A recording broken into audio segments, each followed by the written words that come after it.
the widow's mite. This is James Christensen who did a widow's mite picture. And I think people are familiar with the story of the widow who brought her little, I think, the uttermost farthing. I think it was just, I don't know how it's said in the scriptures, but basically she brings a penny and everybody else has a lot of money monetarily to give, and that's all she has.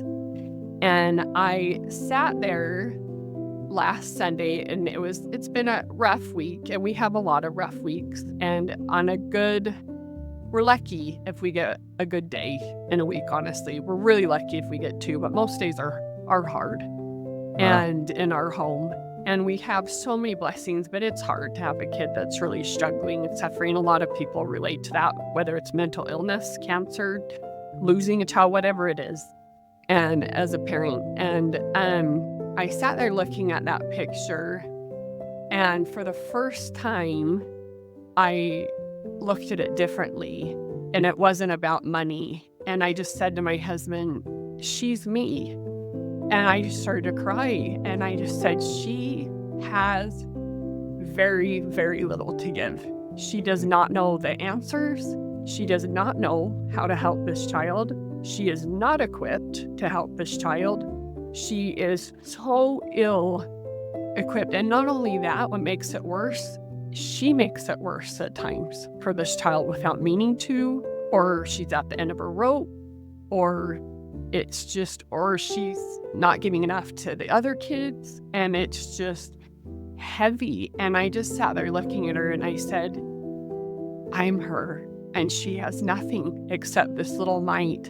And even as I said it, the spirit just in me just went, and yet God knew that.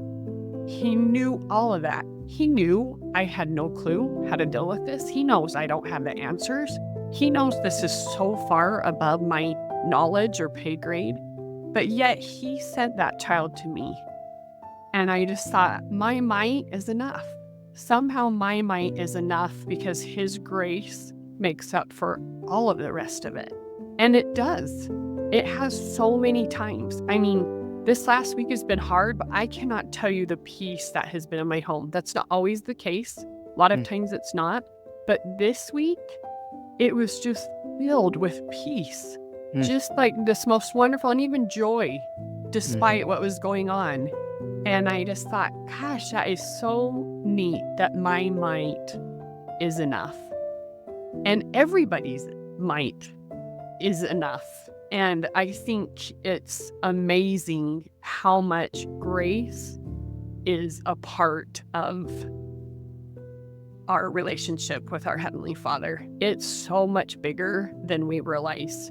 And I think there's not really many ways to learn that except by going through really difficult and hard things, and just to go, I don't know how to do this. I don't have enough. And he goes, I know. And it's just the most beautiful and awful thing at the same time, to realize you are not enough, and to realize I don't need to be. And it's just, life is really this spectacular, awesome nightmare. Like of all things, and I think it's exactly how it's supposed to be, is just beauty and ashes.